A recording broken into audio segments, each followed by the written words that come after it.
আসসালামু আলাইকুম বন্ধুরা, আশা করি সবাই ভালো আছেন।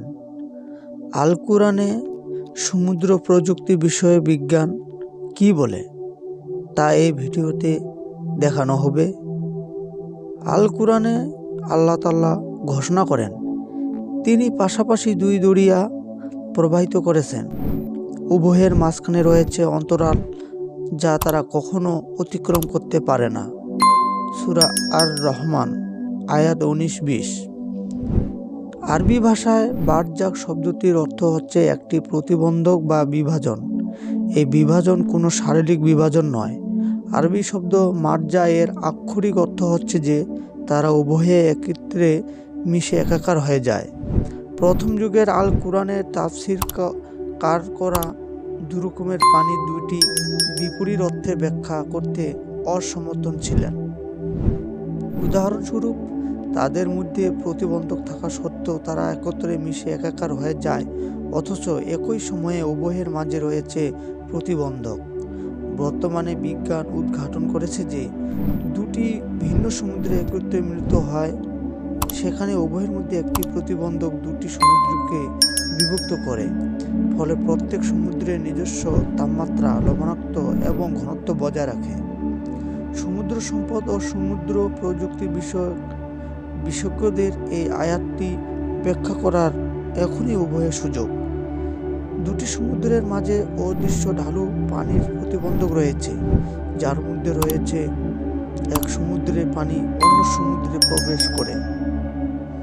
কিন্তু যখন এক সমুদ্র থেকে অন্য পানি অন্য সমুদ্রে প্রবেশ করে, তখন সে সমুদ্রটি তার স্বতন্ত্র বৈশিষ্ট্য হারিয়ে ফেলে এবং অন্য সমুদ্রের সাথে মিশে একাকার হয়ে যায়।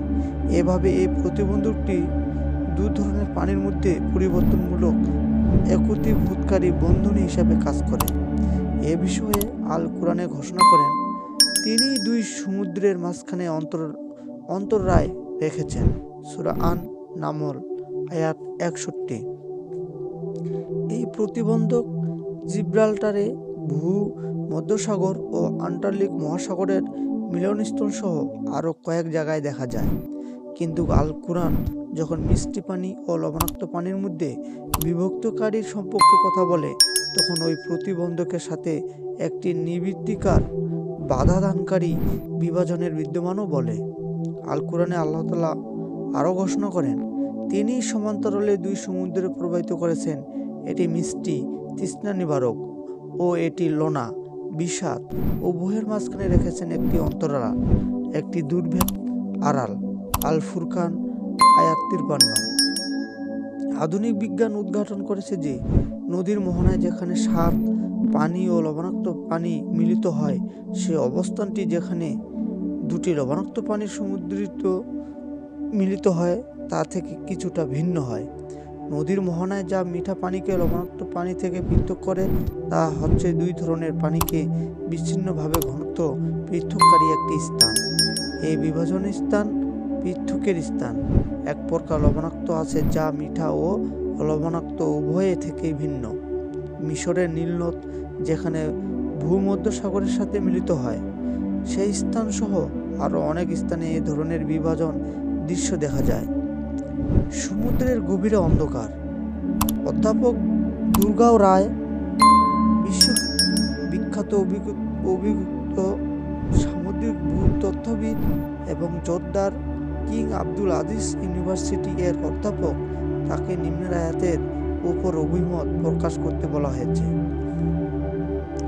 আল কুরআনে আল্লাহ তাআলা ঘোষণা করেন অথবা প্রমত্ত সমুদ্রের বুকে গভীর অন্ধকারে নেয় যাকে উদ্ধৃত করে তরঙ্গের উপর তরঙ্গ, যার উপরে ঘন কালো মেঘ আছে, একের উপরে এক অন্ধকার।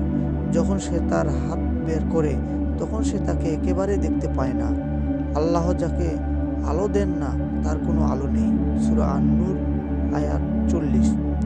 অধ্যাপক রাও বলেন সমুদ্রের গভীরে অন্ধকার সম্পর্কে বিজ্ঞানীরা অতি সম্প্রতি আধুনিক যন্ত্রপাতির সাহায্যে নিশ্চিত হতে পেরেছেন। কোনো কিছু সাহায্যে ব্যতিরেকে মানুষ 200 মিটার থেকে 30 মিটারের অধিক পানির নিচে ডুব দিতে পারে না, এবং মহাসাগরীয় অঞ্চলসমূহে 200 মিটারও অধিক পানির নিচে বাঁচতে পারে না। এই আয়াতটি সকল সমুদ্রের দিকে নির্দেশ করে না, কারণ সব সমুদ্রের পুঞ্জভূত অন্ধকারের স্তর নেই। আয়াতটি শুধুমাত্র গভীর সমুদ্রে সম্পর্কে ঘোষণা করেছেন, এক বিশাল গভীর সমুদ্রের অন্ধকার। দুটি কারণে স্বাভাবিক ফল হচ্ছে একটি গভীর সমুদ্রের এই স্তর বিশিষ্ট অন্ধকার। রংধনুতে 7টি রঙের সমন্বিত একটি আলোক রশ্মি দৃশ্যমান হয়। রঙগুলো হলো বেগুনি, নীল, আসমানি, সবুজ, হলুদ, কমলা ও লাল। আলোক রশ্মিটিকে পানিতে ভেদ করার সময় প্রতিসরণ ঘটে। উপরিভাগে 10 মিটার থেকে 15 মিটার পর্যন্ত পানি পায় লাল রং শোষণ করে নেয়। সে কারণে কোনো ডুবুরি পানির 25 মিটার নিচুতে আহত হলে সে তার রক্তের লাল রং দেখতে পায় না, কেননা ওই গভীরতায় লাল রং পৌঁছে না।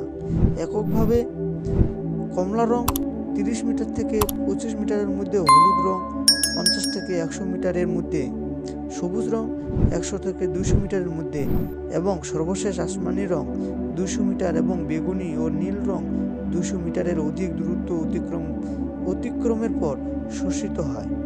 বিভিন্ন স্তরের রঙগুলোর ক্রমাগত শোষিত হওয়ার ফলে ক্রমত সমুদ্র অন্ধকার নিমজ্জিত হয়, অর্থাৎ আলোর স্তর অন্ধকারে পরিণত হয়। পানির 1000 মিটার গভীরতার নিচে সম্পূর্ণ অন্ধকার। সূর্যের রশ্মি মেঘ দ্বারা শোষিত হয়ে বিক্ষিপ্ত আলোতে পরিণত হওয়ার মাধ্যমে মেঘের নিচে অন্ধকারের একটি স্তর তৈরি করে, যা অন্ধকারের প্রথম স্তর। যখন আলোক রশ্মি সমুদ্রের উপরিভাগে পৌঁছে, তখন তা পৃষ্ঠভাগের ঢেউয়ের সাথে প্রতিফলিত হয়ে এটিকে আলোকিত করে তোলে। সেহেতু ঢেউগুলোর আলোকে প্রতিফলিত করে এবং অন্ধকার তৈরি করে। অপ্রতিফলিত আলো সমুদ্রের গভীরতায় প্রবেশ করে। তাই সমুদ্রের দুটি অংশ রয়েছে, এর উপরিভাগ আলো ও উষ্ণকৃত এবং গভীরতায় অন্ধকার। ঢেউয়ের কারণে সমুদ্রের গভীর অংশ থেকে উপরিভাগ ভিন্ন ধরনের। অভ্যন্তরীণ ঢেউয়ের মধ্যে সাগর ও মহাসাগরের গভীর পানি অন্তর্ভুক্ত রয়েছে, কারণ গভীর সমুদ্রের পানির ঘনত্ব তার উপরিভাগের পানির চেয়েও বেশি। অভ্যন্তরীণ ঢেউয়ের নিচ থেকে অন্ধকার শুরু হয়, এমনকি গভীর সাগরে গভীরে বসবাসকারী মাছও কিছু দেখতে পায় না। নিজেদের শরীরের আলোই তাদের আলোর একমাত্র উৎস। আল কোরআনে আল্লাহ তাআলা ঘোষণা করেন, অথবা তাদের কর্ম প্রমত্ত সমুদ্রের গভীর অন্ধকারের মতো, যাকে তরঙ্গের উপর তরঙ্গ উত্তোলিত করে। অধ্যাপক দুর্গারাও এই বলেন যে 1400 বছর পূর্বে একজন সাধারণ মানুষের পক্ষে এই বিষয়টি এত বিস্তারিতভাবে বর্ণনা করা সম্ভবপর নয়। অতঃপর তথ্যগুলো অবশ্যই কোনো অলৌকিক উৎস থেকে এসেছে। তো বন্ধুরা, আজকে এ পর্যন্তই আল কোরআনের আলোকে সমুদ্র বিষয় বিজ্ঞান নিয়ে আলোচনা।